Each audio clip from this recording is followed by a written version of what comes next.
할렐루야. 오늘도 이 자리에 오신 여러분들을 주님의 이름으로 축복합니다. 어제 종료주일을 함께하고 이제 부활주일의 은혜를 기대하면서 이번 한 주도 우리 주님과 함께 동행하시기를 다시 한번 축복합니다. 우리 함께 사도신경으로 신앙을 고백하겠습니다. 나는 전능하신 아버지 하나님 천지의 창조주를 믿습니다. 나는 그의 유일하신 아들 우리 주 예수 그리스도를 믿습니다. 그는 성령으로 잉태되어 동정녀 마리아에게서 나시고 본디오 빌라도에게 고난을 받아 십자가에 못 박혀 죽으시고 장사된 지 사흘 만에 죽은 자 가운데서 다시 살아나셨으며 하늘에 오르시어 전능하신 아버지 하나님 우편에 앉아 계시다가 거기로부터 살아있는 자와 죽은 자를 심판하러 오십니다. 나는 성령을 믿으며 거룩한 공교회와 성도의 교제와 죄를 용서받는 것과 몸의 부활과 영생을 믿습니다. 아멘. 오늘 우리에게 주신 하나님의 말씀은 요한복음 18장 1절부터 11절까지의 말씀입니다. 우리 한마음으로 말씀을 읽겠습니다. 예수께서 이 말씀을 하시고 제자들과 함께 기드론 시내 건너편으로 나가시니 그곳에 동산이 있는데 제자들과 함께 들어가시니라. 그곳은 가끔 예수께서 제자들과 모이시는 곳이므로 예수를 파는 유다도 그곳을 알더라. 유다가 군대와 대제사장들과 바리새인들에게서 얻은 아랫 사람들을 데리고 등과 횃불과 무기를 가지고 그리로 오는지라. 예수께서 그 당할 일을 다 아시고 나아가 이르시되 너희가 누구를 찾느냐? 대답하되 나사렛 예수라 하거늘 이르시되 내가 그니라 하시니라. 그를 파는 유다도 그들과 함께 섰더라. 예수께서 그들에게 내가 그니라 하실 때에 그들이 물러가서 땅에 엎드러지는지라. 이에 다시 누구를 찾느냐고 물으신데 그들이 말하되 나사렛 예수라 하거늘 예수께서 대답하시되 너희에게 내가 그니라 하였으니 나를 찾거든 이 사람들이 가는 것은 용납하라 하시니 이는 아버지께서 내게 주신 자 중에서 하나도 잃지 아니하였사옵나이다 하신 말씀을 응하게 하려 함이로라. 이에 시몬 베드로가 칼을 가졌는데 그것을 떼어 대제사장의 종을 쳐서 오른편 귀를 베어버리니 그 종의 이름은 말고라. 예수께서 베드로에게 이르시되 칼을 칼집에 꽂으라. 아버지께서 주신 잔을 내가 마시지 아니하겠느냐 하시니라. 아멘. 할렐루야. 오늘도 이 말씀이 저 여러분에게 하나님의 은혜로 또 만지심으로 그렇게 임하기를 소망합니다. 어제 주일 꿈자랑부 아이들에게 전하는 메시지 중에 걸작품에 대해서 물어보는 그 본문이 있었습니다. 그때 우리 하민이가 이렇게 대답했다라고 하죠.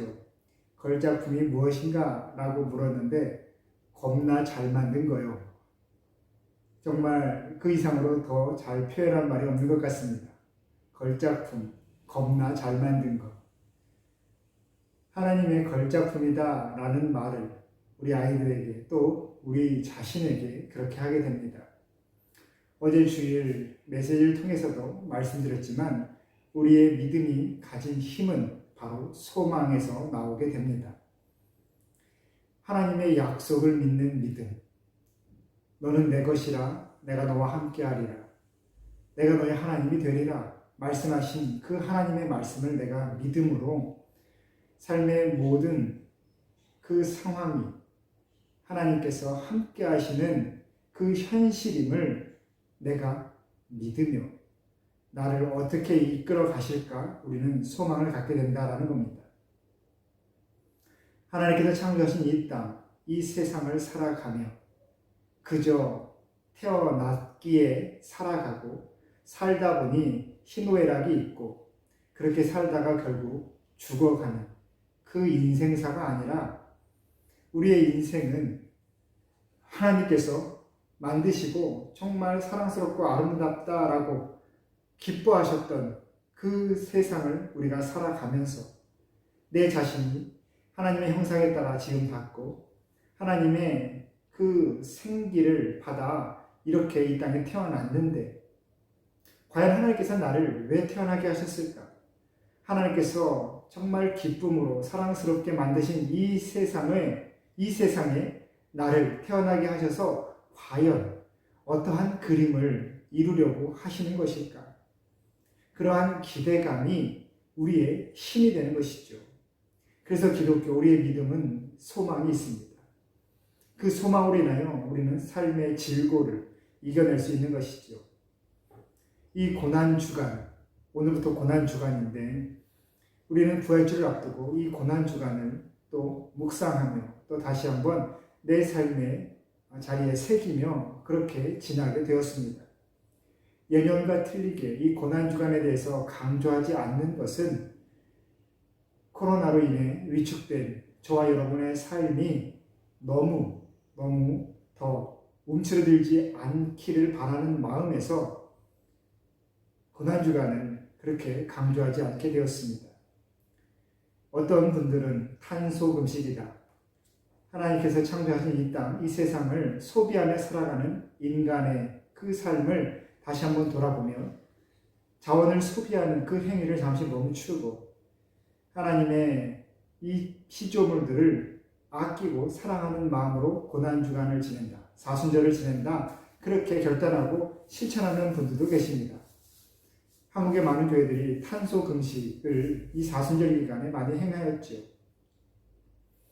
하지만 이미 우리는 부활의 시대를 살아가고 있고 그 부활을 우리는 기념하며 이미 그 은혜를 누리고 있기에 너무 힘들게 우리의 삶을 그렇게 옥죄일 필요는 없다라고 생각합니다.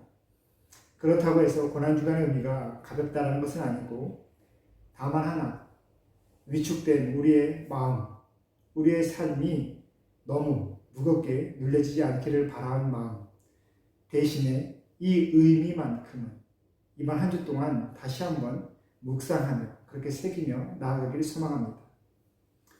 종료주일, 우리는 어제 종료주일을 지냈습니다. 종료주일이 어떤 것이냐, 어떤 날이냐, 바로 예수님께서 예루살렘 성에 입성하시는 날, 예루살렘 성 안으로 들어가시는 날이지요. 우리가 이미 알지만 예수께서는 나귀를 타시고 예루살렘 성 안으로 들어가셨습니다. 그곳에서 맞이하는 이스라엘 백성들은 종려나무 가지를 흔들며 예수님을 왕이라 불렀지요. 환호성을 질렀습니다. 사실 종려나무는 평화의 시대를 상징하고 예수님을 왕이라 그렇게 불렀던 그들의 그 함성 속에는 예수님께서 자신들의 구원자, 이 땅에서의 실적인 구원자가 되기를 바라는 마음이 있었습니다. 조금 더 역사적으로 살피자면 마카비 혁명으로 인하여 유대 왕조를 세웠던 그 예전의 그 영광을 예수님 때에 다시 한번 맞이하게 될 수 있을까라는 기대감이 그들에게 있었던 것이죠. 예수께서 마카베오처럼 혁명을 일으켜 유대 왕조를 다시 세울 것이다 라는 그 희망이 그들에게 있었습니다. 그래서 그들은 종료주일에 예루살렘 성으로 들어오시는 예수님을 승리자, 왕으로 그렇게 불렀지요. 하지만 예수님께서는 왕의 상징, 전쟁터에 나가는 승리의 상징인 말을 타지 아니하시고 태평성대에 왕이 타는 나귀를 타셨다라는 겁니다. 사람들의 손이 닿고 적으로부터의 위협을, 암살의 위협을 당할 수도 있지만 그럴 위험성이 전혀 없기에 나귀를 탈 수 있는 태평성대라는 것을 예수님께서는 친히 그 모습으로 보이신 것이죠. 그렇다고 쳐도 예수님의 모습은, 그 종료주일의 모습은 그 당시의 상황과 상식에는 맞지 않는 것이었습니다. 나귀를 탈 만큼 그렇게 태평성대가 아니었기 때문에 그렇죠. 평화의 시대가 아니었기 때문에 그렇습니다. 분명히 갈등이 있고 식민시대를 살아가며 삶의 불안정함이 있었습니다. 그리고 억압된 그 자유가 있었죠. 억압된 자유 말입니다. 하지만 예수님께서는 나귀를 타고 예루살렘 성으로 들어가시며 이루어질 하나님의 일을 이미 소망으로 보고 계셨습니다. 믿음이 있으시기에, 그래서 하나님께서 반드시 말씀하신 대로 이루시리라는 그 소망을 갖고 있었기에 예수님께서는 모두가 보지 못하는 평화의 시대를 이미 예루살렘에 입성하시면서 보고 계신 것이었습니다. 그리고 이제 그렇게 입성하신 지 5일 만에 사람들로부터 잡혀가시고 감옥에 투옥되시고 십자가에 달리시게 됩니다. 금요일에 달리시고 3일 뒤 주일에 부활하시게 되는 역사를 우리가 이번 한 주 동안 그렇게 보게 됩니다. 그리고 오늘 말씀 우리가 함께 읽은 이 본문은 예수께서 이제 잡혀가시는 장면입니다. 많은 이들의 이해관계에 따라서 각자의 그 욕망, 예수님을 통해서 이루고 싶은 그 욕망들이 부딪히면서 예수님은 이제 잡혀가시게, 희생당하시게 되었습니다. 물론 그 모든 것은 바로 하나님께서 하시는 일이시지요. 하나님께서 하시는 일, 우리가 살아가는 모든 자리에서, 삶의 모든 자리가 하나님께서 함께하지 않는 곳이 있는가, 그 순간이 있는가 우리에게 묻는다면 우리는 자신 있게 대답해야 되겠습니다. 내가 부끄러워 숨고 싶은 그 순간에도, 내가 하나님께 보이고 싶지 않고 내가 하나님을 떠나서 행하는 모든 일의 그 상황에도 하나님께서 분명히 함께하고 계신다라는 겁니다. 예수님께서 오늘 잡혀가는 그 순간에 사람들이 와서 본인을 끌어가려고 하는 그 순간에 본인의 이름을, 본인의 정체성을, 본인 자신을 그렇게 드러내십니다. 너희는 누구를 잡으러 왔느냐? 그때 예수님께서 말씀하시죠. 누구를 잡으러 왔느냐? 우리가 잡으러 온 사람은 나사렛 예수다. 내가 바로 그다. 내가 바로 나사렛 예수다. 라고 말씀하십니다. 삶의 과정 가운데에 하나님께 소망을 두고 있지만 우리가 원하지 않는 상황에 부딪히게 될 때가 있습니다. 때로는 내 자신을 숨기고 싶고 지금 이 순간만큼은 하나님께서 나를 버리신 것 같은 그 순간이 분명히 있다는 겁니다. 그때에 사람들이 우리에게 질문합니다. 당신은 누구입니까? 당신은 믿음이 있습니까? 당신은 정말 교인입니까? 그때 우리는 어떻게 대답할 수 있을까요? 하나님께서 나를 떠나신 것 같은데, 나를 보고 계시지 않는 것 같은데, 아니 내가 피하고 싶은데, 내가 숨고 싶은데, 사람들이 나를 지금 조롱하려고, 나를 어떻게 해보려고,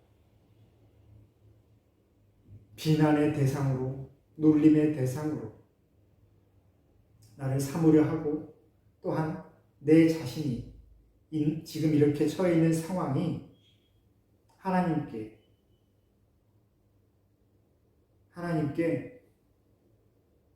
잘못된 일이 되는 것 같은데, 내가 오히려 믿음을 숨겨야 될 것 같은 상황이 분명히 있는데, 그때에도 사람들 우리에게 우리의 정체성을 물어봅니다.